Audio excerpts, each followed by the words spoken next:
It dwarfs other numbers.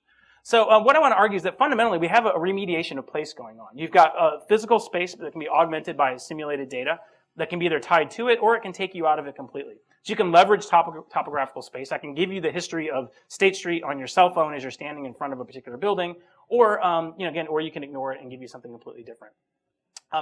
A couple of other things that this comes from Jeremy Rochelle and Roy P's argument that you can that as you start having people going out and doing these kinds of individual activities, you get some really interesting opportunities to then aggregate and look at what's happening across them. So in the case of, like, say, the uptake that political citizen journalism, they're doing that kind of thing. They're actually looking what's happening around and then giving you a picture of everything happening in real time. This changes a lot of what's going to happen for teaching. So they argue that what happens then is the teacher is something like a conductor, having this kind of mass chaos of people doing things. And then students' artifacts and actions actually become a lot of the discussions. You can imagine in a very kind of game-like way. You have the game where you're going out and doing your things, then you come back and you look at students' action, and then you have reflections on it. So to shift gear a little bit, and I guess wrap up, I got, how am I doing on time? Is 10 minutes?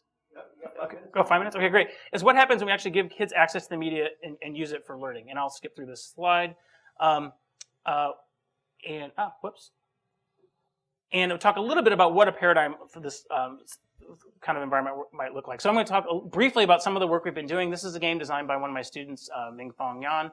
It takes place here in Madison. The idea is that the real world is your game board, so we're giving people handheld devices. They're going out, running around, collecting data, and so on. And this is what the screen looks like. So again, the world is kind of your playground. There's a virtual time. You have a role. So this one is a medical doctor. You have player's location. There's different characters you can talk to on the map. And then as players go and talk to people, they can unlock new data, new documents, and they can review the details of what they've been doing.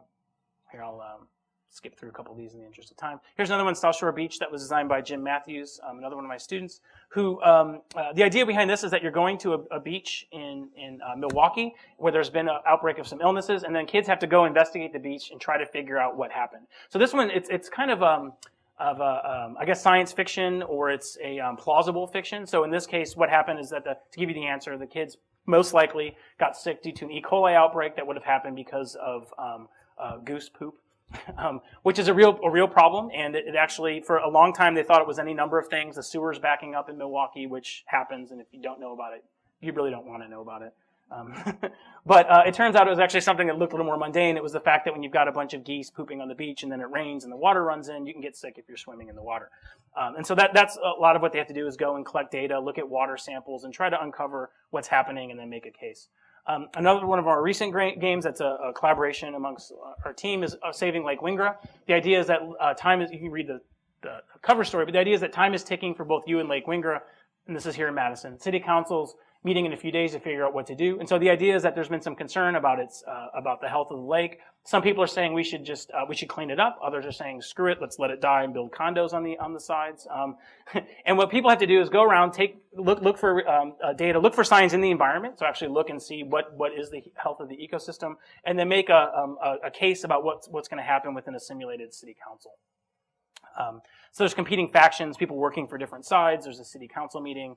And what we're trying to do is really use this, and this is, again, because we're working in K-12, get them to think about their environment in a much more kind of proactive way, where they're thinking about what the consequences are of land use and so on. And the last thing, and I guess I'll give a shout out to Mark Wagler over here. This is a game that his students are still working on completing, but they did all of the background research. And this is called The Green Bush, and this is a game in a very different kind of area, and I think it's a really interesting one that others might find in the social studies, social sciences, and humanities. But the idea is that the kids, and they were 4th and 5th grade, we're going to design a game around the Green Bush, which is, many of you probably know, is the neighborhood kind of over by the triangle. If you take Park Street south of here, before you get to Monona Bay, so there's West Wash, and Josie's Diner was there.